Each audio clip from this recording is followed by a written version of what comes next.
1. Look at the first part of a flowchart that shows you what to do if you have a headache. First, you have some time to look at questions 1 to 6.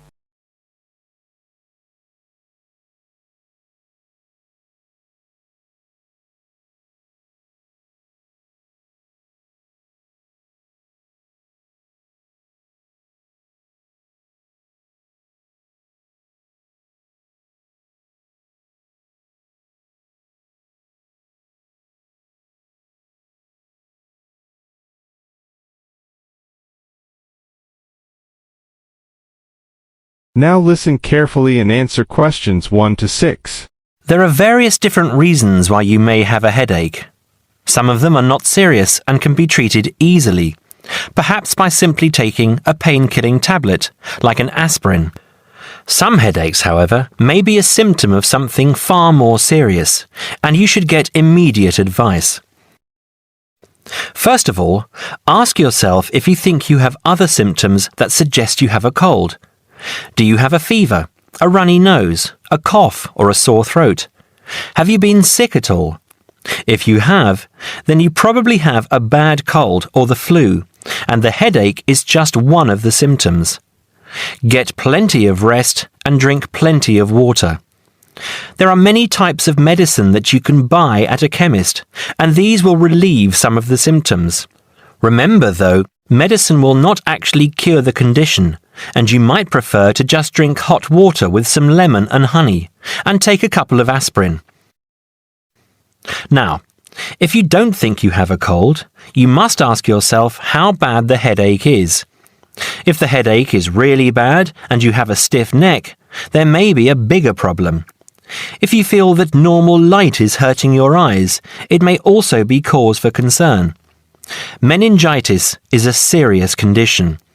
It is caused by an infection of blood around your brain and spinal cord.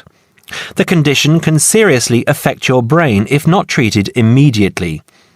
You must see your doctor or go immediately to the nearest hospital. If you do not show these symptoms, you may still have something that needs treatment quickly. You may have an injury of some kind, and you must try to remember if you have hit your head at all in the last few days. If you have, you may be suffering from concussion. Concussion occurs after an injury to the head, when blood pushes against the brain. It is very serious, and you must make sure that you get treatment immediately. Now, if you don't remember any recent injury, you must ask yourself if you feel... Before you hear the rest of the conversation, you have some time to look at questions 7 to 10.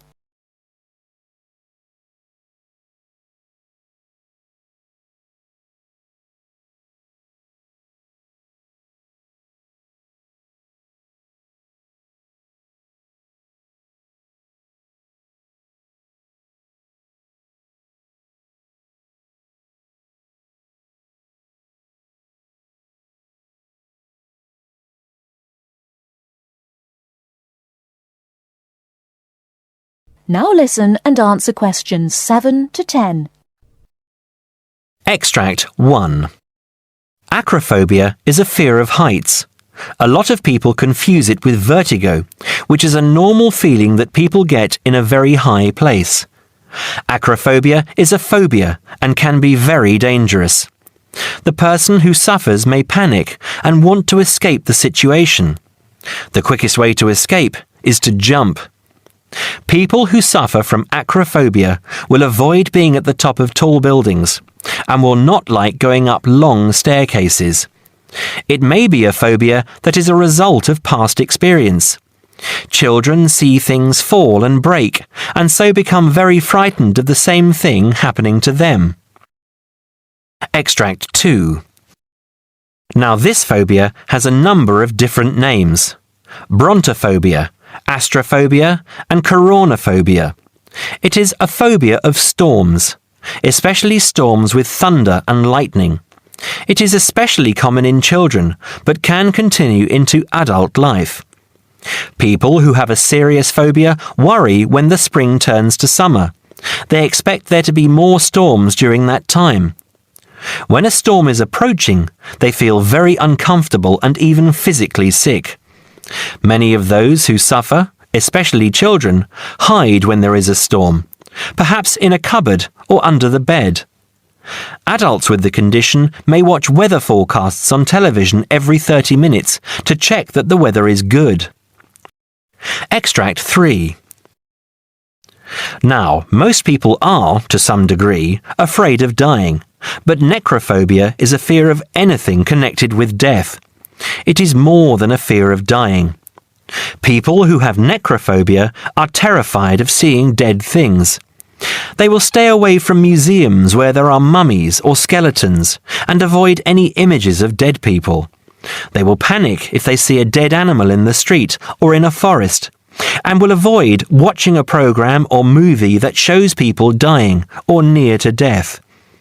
This phobia may be something that is natural in all of us to some degree, but is probably made worse by seeing a dead person or a favourite pet dying at some time in the past. That is the end of part 1. You now have half a minute to check your answers.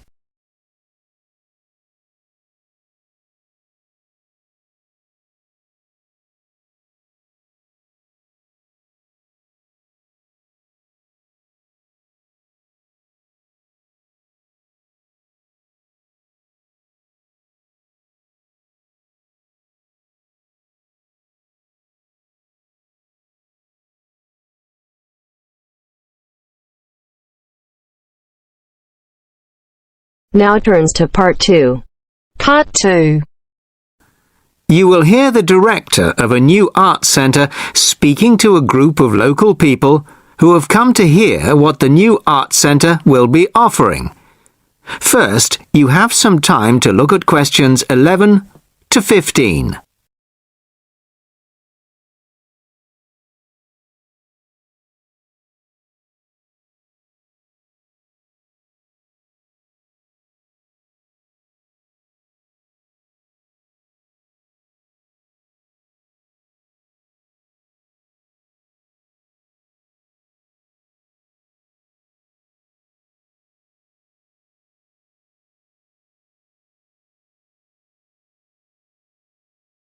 Listen carefully to the first part of the talk and answer questions 11 to 15. Well, good evening, everybody. Thank you all for turning out on this cold, wet evening. Welcome to our new art centre. I'm delighted that so many people are interested in finding out about the facilities and events that we'll be offering. I'll start with the regular evening events that we've scheduled so far. Sunday night will be film club night. Each week, we'll be showing a classic film from the 40s, 50s or 60s. Films will start at 6:45, and afterwards there will be an opportunity to discuss the film in the cafe bar for anybody who'd like to. Tickets for the film will be £5, but the discussion afterwards is free, although anybody who wants to buy me a drink is welcome to do so. On Thursday evenings at 7:30, the auditorium is given over to productions by touring theatre companies. This coming Thursday, we're very excited to be welcoming Pizzazz, a drama company featuring both able-bodied and physically handicapped actors. They'll be performing a rather special version of William Shakespeare's The Tempest, featuring music and dance, as well as dialogue. Fridays and Saturdays will be music nights, starting at 8 p.m, with classical or traditional music on the Fridays and pop rock on the Saturdays. However, as the sound system hasn't yet been fully installed, these events won't be starting for another few weeks. As well as evening performances, various events will take place during the day. So far, a mothers and toddlers session has been arranged for Monday afternoons, and of course, anybody can drop in for a coffee or a sandwich. The cafe bar will be open from 11 a.m. to 3 p.m. and 6 p.m. to 11 p.m. Mondays to Fridays, and 11 a.m. to midnight Saturdays and Sundays. Lunch will be served from 12:30 till 2, and light snacks will be available all day. Of course, this program is just the start, and we expect to be announcing many additional events in the near future. Before you hear the rest of the talk, you have some time to look at questions 16 to 20.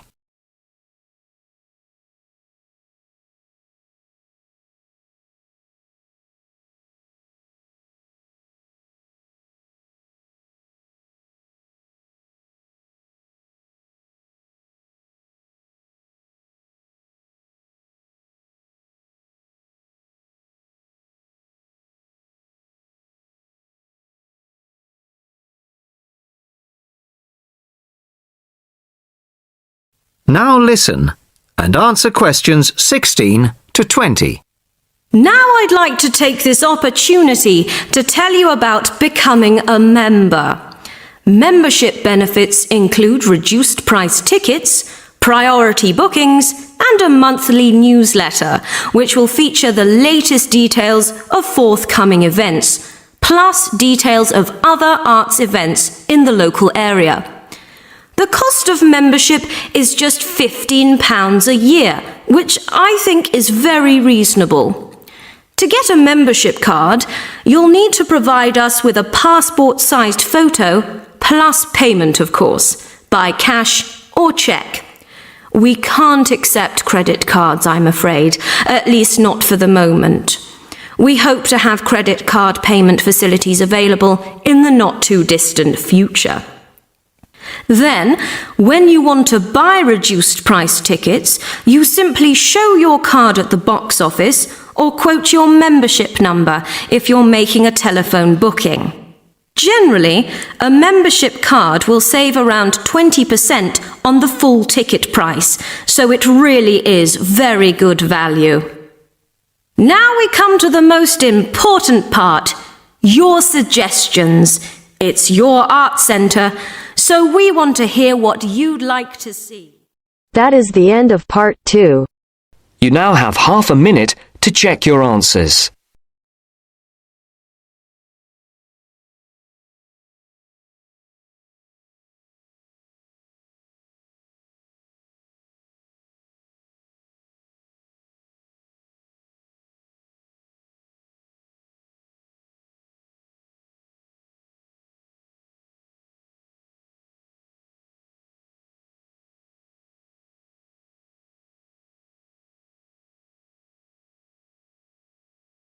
Now turns to part 3. Part 3. You will hear a telephone conversation between two people about a flat. First, you have some time to look at questions 21 to 26.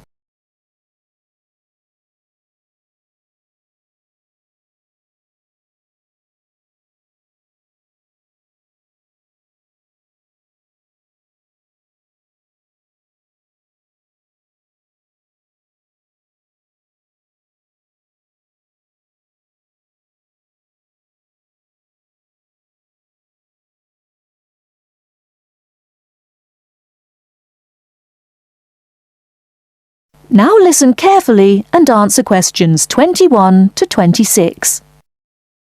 Hello, this is Simon Marshall. I spoke to you the other day about renting flat 3A. Oh yes. Hello Simon. What can I do for you?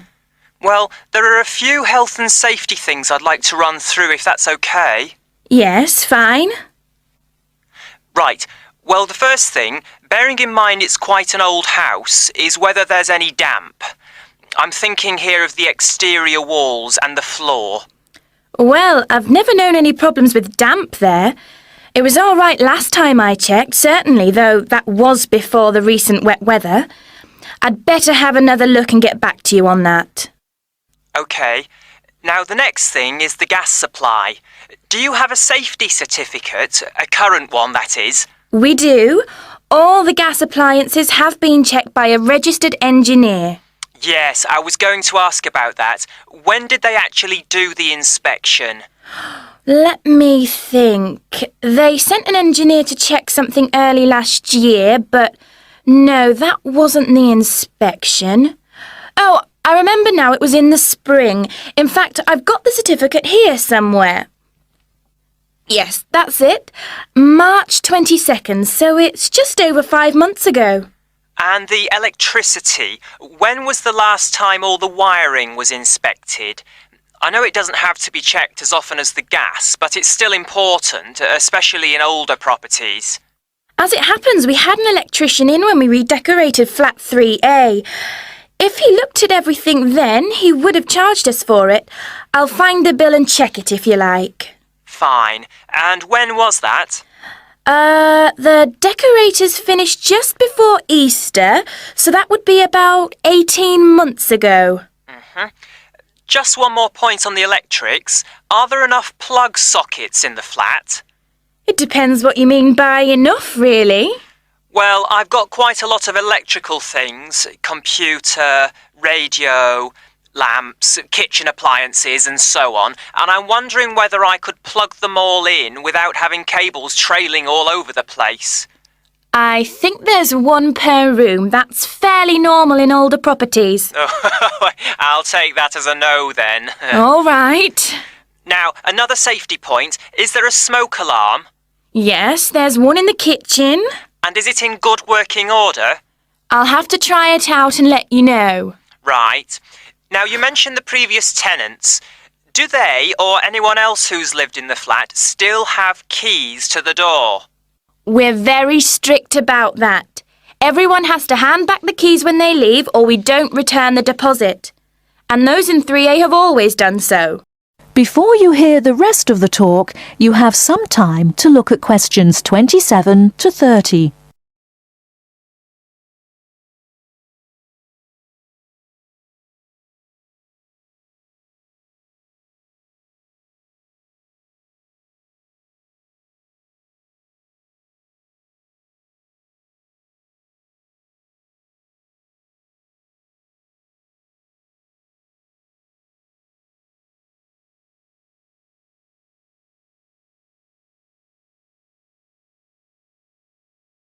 Now listen and answer questions 27 to 30.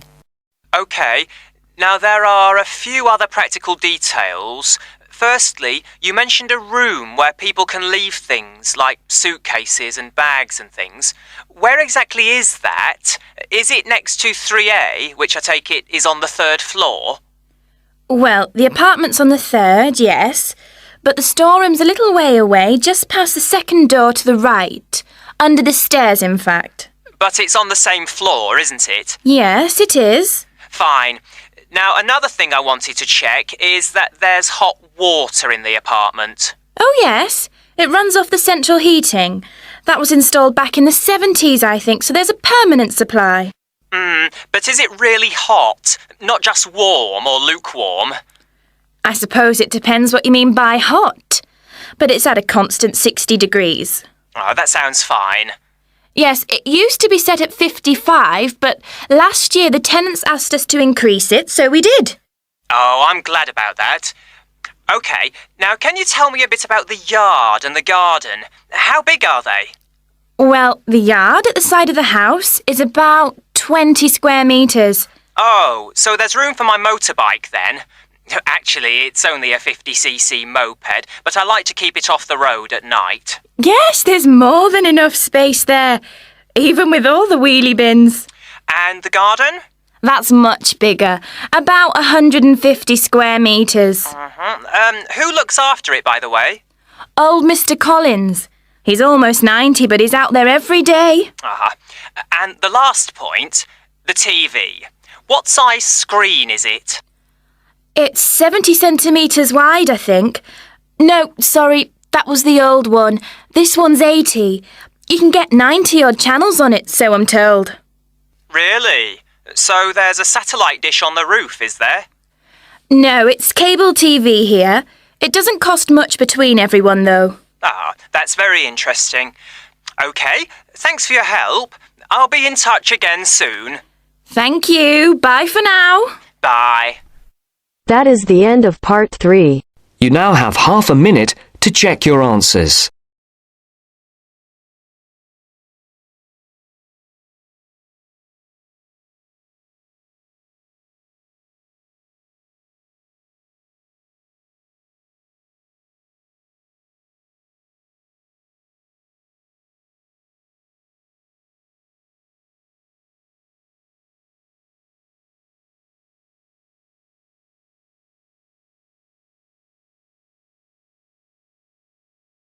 Now turns to Part 4.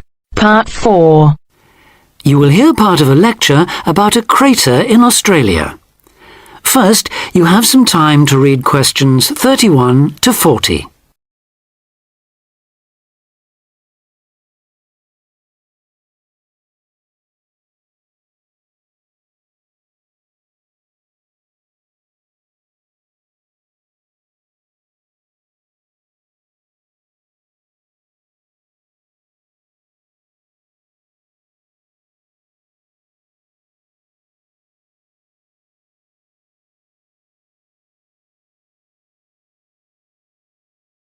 Now listen carefully and answer questions 31 to 40. Lake Acraman in South Australia is Armageddon for the purist. No other meteorite impact on Earth has stamped the surrounding rocks with such an abiding, unequivocal geological record of collision, earthquake, wind, fire and tsunami, the giant waves formed by major Earth movements. The story it tells is elemental, without dying dinosaurs or even Bruce Willis to complicate its simple message of destruction. First, the numbers. About 590 million years ago, a rocky meteorite more than 4 kilometres across and travelling at around 90,000 kilometres an hour slammed into an area of red volcanic rock about 430 kilometres northwest of Adelaide. Within seconds, the meteorite vaporized in a ball of fire, carving out a crater about 4 kilometres deep and 40 kilometres in diameter, and spawning earthquakes fierce enough to raise 100-metre-high tsunamis in a shallow sea 300 kilometres away. Ancient, stable and unglaciated, the bedrock of Australia preserves some of the most photogenic impact craters in the world. Acraman is not one of them. 500 million years of erosion has taken its toll. A salt pan surrounded by low hills is all that remains to mark the site of the cataclysm. The true nature of the place dawned on geologist George Williams of Adelaide University in 1979.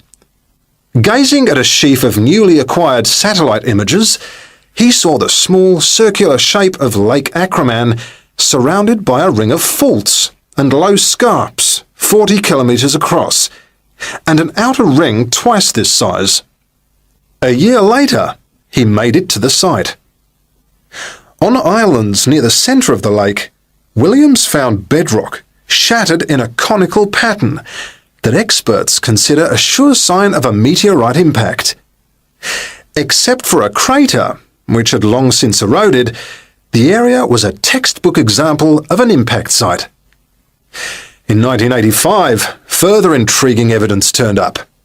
Vic Gostin, another Adelaide geologist, had been studying a thin band of fragmented red volcanic rock in 600-million-year-old shale in the Flinders Ranges, more than 300 kilometres east of Acraman.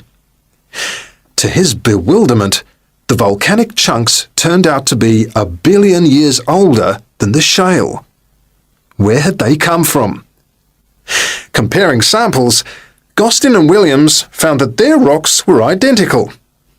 The red rock in the Flinders Ranges had been blasted there from Acraman. Later, the same material turned up at sites 500 kilometres from Acraman. Everywhere, the bands of fragments showed the same structure. Coarse pebbles at the bottom, then a cocktail of silt and sand, then layers of increasingly fine sand distorted on top into a wavy, scalloped pattern. These layers also show, step by step, how the meteorite transformed the floor of an ancient sea hundreds of kilometres away, according to Malcolm Wallace of Melbourne University. First came the earthquake. Travelling at about 3 kilometres a second, shock waves arrived offshore within a minute or two of the collision, stirring up the water with clouds of silt as the seabed shook. Then shattered rock from the explosion arrived by air. Pebbles and boulders crashed into the water, reaching a depth of about 200 metres within a minute. One day they would become the lower band of the Flinders Rock. Sand took up to an hour to come to rest, finally bedding down with the silt that was also now settling on the sea floor as the effects of the earthquake died away. This mixture would eventually form the next layer. About an hour after the meteorite's impact, huge waves rolled in, leaving the ripples on the surface that later hardened into rock.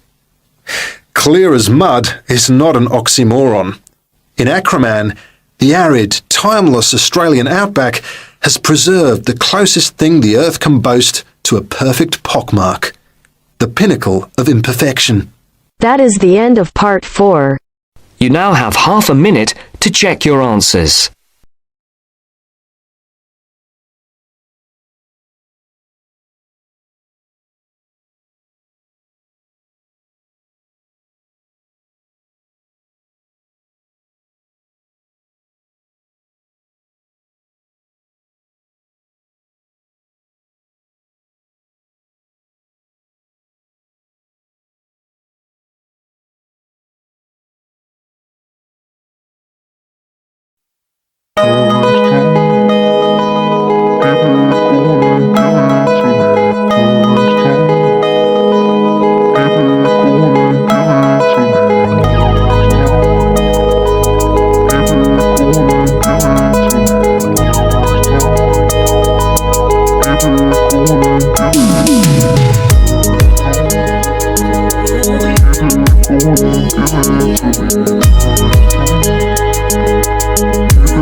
Give it to me.